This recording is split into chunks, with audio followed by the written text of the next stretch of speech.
क्या है, हर राज्य चले जाइए, जहां विपक्षों की सरकार है या जहां जहां बीजेपी हारती है या बीजेपी जिससे जिससे डरती है, वहां ये अपने 3 जमाई आगे कर देते हैं। पहला जमाई सीबीआई, दूसरा जमाई ईडी, तीसरा जमाई इनकम टैक्स।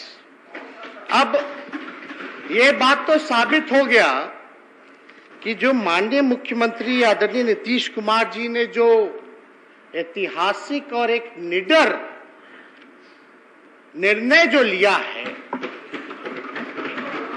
जो कि देश हित में है, बिहार के हित में है, लोकतंत्र को बचाने के लिए है, संविधान को बचाने के लिए, आज के माहौल में शायद ही ऐसा हिम्मत और दिलेरी कोई दिखाता है। और हम तो अपने राष्ट्रीय अध्यक्ष आदरणीय लालू जी, जो कि हमारे पिता हैं, उनको भी धन्यवाद देते हैं कि दोनों नेताओं ने जो समय के मुताबिक और लोगों के मांग पर कि भाई जितने देश भर में समाजवादी लोग हैं उनको अब एक होना पड़ेगा। और लालू जी का तो आप लोग सब लोग जानते हैं, कितना भी दबाया गया, झुकाने का प्रयास किया गया, डराने का प्रयास किया गया, वो कभी भी सांप्रदायिक शक्तियों के आगे घुटना नहीं थे। अब वाद विवाद चल रहा है। अभी हमको सूचना मिली कि कुछ गोदी पत्रकार मीडिया जो कि दिन रात टीटीएम का काम करती है एक पार्टी के लिए, उसमें चलाया गया कि भाई तेजस्वी का मॉल है गुरुग्राम में सेक्टर 71 में। बड़ी अच्छी बात है, खूब छापा मारी, मॉल से हिलिए ही मत, कहीं मत जाइए, दिन रात वहीं सोइए, लेकिन कम से कम जो देश की सबसे बड़ी जांच एजेंसी है, दुर्भाग्य देख लीजिए कैसा जांच कर रही है, जो मेरा है ही नहीं, जबरन जो है मेरा नाम लिया जा रहा। वो मॉल का क्या नाम है? अर्बन क्यूब प्रोजेक्ट का नाम है, अर्बन क्यूब। हम पता करवाए भाई कि भाई कंपनी का डिटेल निकालो, इस मॉल का डिटेल निकालो। तो जब डिटेल निकला तो पता चला कि एक डायरेक्टर है इसमें, कृष्ण कुमार करके, जो कि आपके भिवानी हरियाणा के रहने वाले हैं, ये उसमें डायरेक्टर है। और हम तो बाकायदा पूरी कंपनियों का कागज लेकर के आए हैं, डिटेल लेके आए। अब सीबीआई अच्छा है कि वहां पहुंच गई है, छापे मार रही है। हमको जो जानकारी मिला है कि इस मॉल का उद्घाटन या कंपनी का शुभारंभ जो है एक भाजपा के सांसद ने ही किया है। अच्छी बात है। तो ये एक नैरेटिव पेश किया जा रहा है, एक एजेंडा पेश किया जा रहा है। मतलब मेरे ट्विटर हैंडल पे भी देखिएगा, मतलब आप भाजपा के साथ रहिएगा, हाथ मिला लीजिएगा तो राजा हरिश्चंद्र बन जाओगे, और हाथ नहीं मिलाइएगा तो भ्रष्टाचारी, क्रिमिनल, रेपिस्ट, और पीछे ईडी, सीबीआई, इनकम टैक्स को लगा दिया जाएगा। अब आप बताइए कि पूरी तरीके से बेबुनियाद आरोप हम लोगों पे लगाया गया, कैरेक्टर जो हम लोगों को खराब किया गया।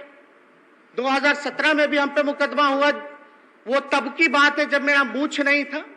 उस मुकदमे में क्या हुआ भाई, क्या हुआ, क्या निकला, कुछ तो बताइए। और एक नया चीज आप फिर लेकर के आ गए हैं। अब ये आईआरसीटीसी का मामला, नौकरी जमीन का मामला, आप लोग भूल गए क्या? देश के पहले रेल मंत्री लालू जी हैं जो रेलवे को घाटे की रेल को मुनाफे के रेल में बदलने का काम किया। 90,000 करोड़ का मुनाफा लालू जी ने दिया। हार्वर्ड से लेके एनसीआर तक यूनिवर्सिटीज के लोग, जो प्रमुख यूनिवर्सिटीज है, वो लोग, छात्र लोग आए और लालू जी को मैनेजमेंट गुरु के नाम से जाना गया।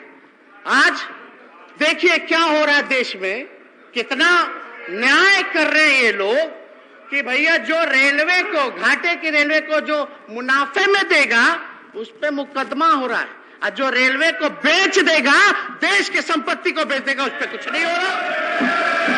ये हद है। देखिए हम पे जो है लुकआउट नोटिस लगता है, हम विदेश जाते हैं, हम हनीमून पे गए तो लुकआउट नोटिस लगा हुआ था, लेकिन भैया ललित मोदी जी, नीरव मोदी जी, विजय माल्या, मेहुल चौकसी, नीरव मोदी पे कोई लुकआउट नहीं था, लाखों हजार करोड़ रुपए लेके भागे। आज कोई नाम क्यों नहीं लेता मेहुल चौकसी का? भाई मेहुल चौकसी जी, नीरव मोदी जी, कहां गए ये लोग? मतलब जितना चोर और बेईमान है और जितना देश भर के संपत्ति है वो तेजस्वी का है। यही कहना चाह रहे हैं। क्या बात है? अगर ऐसी बात है तो सबको बराबर बराबर लैंड डिस्ट्रीब्यूट कर दीजिए, पूरे देश की जनता को बराबर कर दीजिए, दूध का दूध और पानी का पानी हो जाएगा। मतलब कहां हम लोग जो है लेकर के जा रहे हैं। तो इसलिए एक बात को आप लोगों को समझना पड़ेगा। क्या हुआ? 10 लाख करोड़ रुपया इनके मित्र पूंजीपतियों को माफ कर दिया जाता है, लोन, कर्जा माफ कर दिया जाता है, और देश के आम लोगों पर जीएसटी 5% लगा के फूड वाला लेकर के बोझ डाल दिया जाता है, किसान का मुआवजा नहीं माफ करता। तो वो लोग कहां है भैया? किसका माफ हुआ? कौन किया? इस पे जांच होनी चाहिए कि नहीं होनी चाहिए? खैर ये सारी बातें अलग हैं। ये तो सब लोग जानते हैं कि समाज में समानता, बराबरी, शांति, भाईचारा और सौहार्द बनाने की कीमत मेरा परिवार, मेरे रिश्तेदार, मेरी बहनें, हम खुद, मेरे पिता भुगत रहे। लेकिन आप एक बात समझ लीजिए, हम लोग समाजवादी लोग हैं और हम लोग समाजवादी राजनीति के अंश और वंश हैं, अंश और वंश है। हम लोग डरने वाले लोग नहीं हैं कि आप लोग डराइएगा और हम लोग डर जाएंगे। अरे हम लोग बिहार के लोग हैं, दिल्ली में बैठे हुए लोगों को बिहार समझ में नहीं आ रहा है। ये हम लोगों को अगर धमका करके अगर डराने की कोशिश की जाएगी तो समझ जाइए कि बिहारी जो है डरने वाला नहीं है। लोग सवाल पूछते थे, लोग पत्रकार हमसे सवाल पूछते थे महोदय, सवाल पूछते थे कि भाई ये कैसे हुआ? तो हमने पत्रकार भाइयों को बोला, कान पकड़ के हाथ जोड़ करके, जैसे महाराष्ट्र में खेला हुआ वैसे बिहार में नहीं हुआ। जो झारखंड में देखा, अन्य राज्यों में देखा, मध्य प्रदेश में देखा, क्या देखा हम लोगों ने? मतलब एक ही फॉर्मूला है भाजपा का कि भैया जो डरेगा उसको डराओ अपने जमाइयों से, और जो नहीं डरेगा उसको खरीदो। तो हम तो धन्यवाद देना चाहते हैं। आप समझिए कि महाराष्ट्र में जितने पॉलिटिकल लोग हैं, अध्यक्ष महोदय, जितने पॉलिटिकल यहाँ इस सदन में, अध्यक्ष महोदय, इस सदन में सब लोग, ज्यादातर लोग गरीब परिवार से चुन करके आते हैं। कोई किसान का बेटा यहाँ चुन के आया है, कोई मजदूर का बेटा यहाँ चुन करके आया है महोदय, कोई पशुपालक का बेटा चुन करके आया है महोदय, पिछड़ा परिवार का, अति पिछड़ा परिवार का, जिसकी आर्थिक स्थिति ठीक नहीं है, और तो वहाँ करोड़पति लोग चुन करके जाते हैं। हम पार्लियामेंट्री धन्यवाद देना चाहते हैं अध्यक्ष महोदय। जब बोल दिया तो बैठिए, डिस्टर्ब क्या करता? बैठिए, बैठ जाइए, शांति शांति शांति। अध्यक्ष महोदय, हम धन्यवाद देना चाहते हैं शांति, बैठिए, बैठ जाइएगा सभी सदस्यों को कि कितना भी यहाँ कोशिश करने का प्रयास किया गया हो। अरे भैया हम लोग देख रहे थे ना कि आपके राष्ट्र अध्यक्ष लोकतंत्र की जननी में आकर के क्या बयान दे रहे थे कि रीजनल्स पार्टी को खत्म कर देंगे, ऑपोजिशन को खत्म कर देंगे। इसका मतलब क्या है भाई? रीजनल्स पार्टी कौन है?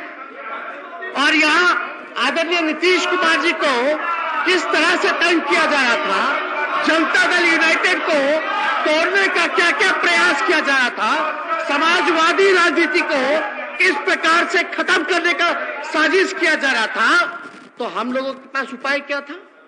हम लोगों के पास उपाय था कि देश को हम लोग मिटने नहीं देंगे, टूटने नहीं देंगे, समाजवादी राजनीति को खत्म नहीं होने देंगे।